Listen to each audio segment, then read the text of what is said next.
ഖജനാവിൽ പൂച്ച പെറ്റുകിടക്കുകയാണ്. ട്രഷറി പൂട്ടിക്കിടക്കുകയാണ്. മാസങ്ങൾക്ക് മുമ്പ് വി.ഡി. സതീശനും കൂട്ടരും പാടി നടന്ന പല്ലവിയാണിത്. എന്നാൽ അധികാരത്തിൽ വന്നപ്പോൾ 1070 കോടി രൂപ ക്ഷേമ പെൻഷനായി ഒറ്റയടിക്ക് അനുവദിച്ചിരിക്കുന്നു. അപ്പോൾ ഒരു ചോദ്യം ബാക്കിയാണ്: ഈ പണം എവിടെ നിന്നു വന്നു? തെരഞ്ഞെടുപ്പിന് മുൻപ് ജനങ്ങളെ ഭയപ്പെടുത്താനായി നിങ്ങൾ പറഞ്ഞുണ്ടാക്കിയ ആ പൂച്ച ഇപ്പോൾ എവിടെ പോയി മുഖ്യമന്ത്രി സാറേ?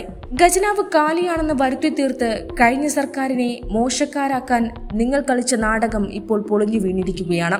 ഖജനാവ് ശൂന്യമെങ്കിൽ ഈ 1000 കോടിയിലധികം രൂപ എങ്ങനെയുണ്ടായി? ജനക്ഷേമ പദ്ധതികൾക്ക് പണമില്ലെന്ന് കരഞ്ഞു പറഞ്ഞവർ അധികാരം കിട്ടിയപ്പോൾ അതേ ഖജനാവിൽ നിന്ന് തന്നെ പണമെടുത്ത് തങ്ങളാണ് രക്ഷകർ എന്ന് ചമയ്ക്കുന്നു. ഇത് കേരളത്തിലെ ജനങ്ങളെ വിഡ്ഢികളാക്കുന്നതിന് തുല്യമാണ്. യഥാർത്ഥത്തിൽ കഴിഞ്ഞ LDF സർക്കാർ കെട്ടിപ്പടുത്തിയ ശക്തമായ സാമ്പത്തിക അടിത്തറയുടെ ഗുണഫലമാണ് ഇന്ന് നമ്മൾ കാണുന്നത്. കേന്ദ്ര സർക്കാരിന്റെ കടുത്ത സാമ്പത്തിക ഉപരോധങ്ങൾക്കിടയിലും 1 രൂപ പോലും മുടങ്ങാതെ ക്ഷേമ പ്രവർത്തനങ്ങൾ മുന്നോട്ട് കൊണ്ടുപോയത് ഇടതുപക്ഷ സർക്കാരാണ്. അന്ന് നിങ്ങൾ ഉന്നയിച്ച ആരോപണങ്ങൾ വെറും പുകമറയായിരുന്നുവെന്ന് ഈ പണം അനുവദിക്കലിലൂടെ തെളിഞ്ഞിരിക്കുന്നു. ട്രഷറിയിൽ പണമുണ്ടായിരുന്നു. ഖജനാവ് ഭദ്രമായിരുന്നു. അത് ജനങ്ങൾക്ക് അർഹതപ്പെട്ടതാണെന്ന് ഉറപ്പാക്കാൻ LDF എടുത്ത ദീർഘവീക്ഷണമുള്ള തീരുമാനങ്ങളാണ് ഇന്ന് UDFന് പണമെടുത്ത് വീശാൻ കരുത്തു നൽകുന്നത്.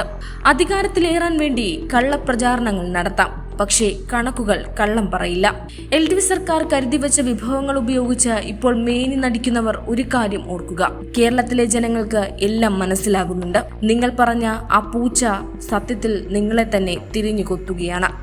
സത്യം എന്നും ജയിക്കും. LDFന്റെ വികസന മാതൃകകൾ എന്നും ജനങ്ങൾക്കൊപ്പമുണ്ടാകും. Digital desk, Kairali news.